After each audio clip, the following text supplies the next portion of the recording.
A big hello to all my green friends. I stand here today just at the corner outside our house, which we have turned from a dumping ground of the lane to a neat and green corner. Here I stand to describe to you a very familiar plant or a tree, the mulberry tree or the shehtoot as it is called in India. Mulberry is a deciduous tree that belongs to the fig family. Mulberry can be found in warm, subtropical and temperate parts of the world.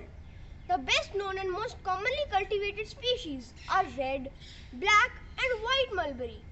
Mulberry grows in the moist forests and near the streams on a well-drained soil exposed to direct sunlight. As you all probably know, leaves of white mulberry are an important source of food for the silkworms or the caterpillars of silk moth. Fruit of mulberry can be consumed raw or in the form of jams, muffins and pies.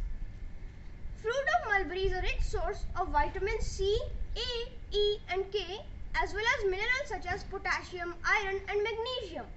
It is also used for making fruit juice, which is very popular in Korea and Japan. Mulberry provides excellent shade, but people rarely plant it in the urban areas because of the huge quantities of highly allergenic pollen. That is why my father has kept it outside the house. Please do check out some great recipes at mencanmakehomes.com. Please subscribe, like and share our post using the icons below. Visit us at Early Progressions Faridabad to know lots more. See you soon for more amazing learning posts and trivia. Bye for now.